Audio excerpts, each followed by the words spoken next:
A tsunami is one of nature's most devastating forces.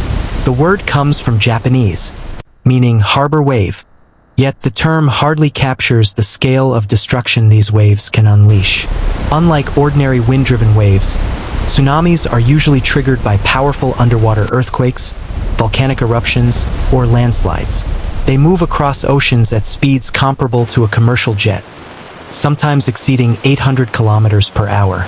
In deep water, they may pass unnoticed, but as they approach land, they transform. The wave slows, its energy compresses, and the water begins to tower. Within minutes, entire coastlines can be changed forever. The science beneath the surface.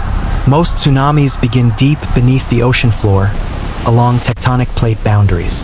The Earth's crust is divided into massive slabs, tectonic plates, that constantly shift, collide, and slide past one another. In subduction zones, one plate pushes beneath another. Over time, stress builds. When that stress is suddenly released, the seabed can lurch upward or downward by several meters. This abrupt displacement of water creates waves that radiate outward in all directions. In the open ocean, the wave's height may be less than a meter. Ships at sea often do not notice it passing beneath them, but as the tsunami approaches shallower coastal waters, the physics changes dramatically. The base of the wave drags against the ocean floor. The speed decreases, its wavelength shortens, and its height increases, sometimes rising to more than 30 meters. The result can be catastrophic. A morning that changed the world.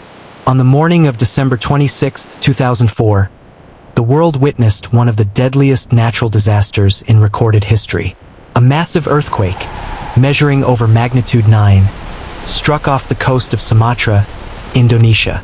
The seabed shifted along a fault line stretching more than 1,300 kilometers. Within minutes, tsunami waves began racing across the Indian Ocean. Communities in Indonesia were the first to be struck. Entire towns were obliterated.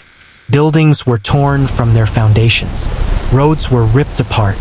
Survivors described walls of water advancing with terrifying speed, carrying cars, boats, and fragments of homes. But the disaster did not stop there. Hours later, the waves reached Sri Lanka, India, Thailand, and even the eastern coast of Africa. In total, more than 230,000 people lost their lives across 14 countries. Millions were displaced. For many, there had been no warning. At the time, the Indian Ocean lacked a comprehensive tsunami early warning system. Communication was limited. The scale of the catastrophe revealed a stark truth. Nature can outpace preparedness. The warning signs. Although tsunamis can strike with little notice, there are natural warning signs. One of the most dramatic is the sudden retreat of the sea. In some cases, the shoreline can recede hundreds of meters, exposing the seabed, stranded fish, and coral formations. To the untrained eye, it may appear curious, almost fascinating. But it is a deadly signal. When the ocean pulls back rapidly, it often means a powerful wave is about to surge forward. Emergency experts stress a simple rule. If the sea suddenly withdraws, move immediately to higher ground. Do not wait for official confirmation. Another warning sign is prolonged or intense ground shaking in coastal areas. If an earthquake lasts more than 20 seconds and you are near the sea, authorities advise assuming a tsunami could follow. Minutes matter. The human toll. Beyond the statistics lie individual stories of survival, loss, and resilience. In coastal villages, families have described hearing an unusual roar, like a freight train approaching. Others recall a strange stillness before the water arrived. Some survived by clinging to palm trees or floating debris. Many were separated from loved ones in the chaos. Tsunamis not only destroy infrastructure, they fracture communities.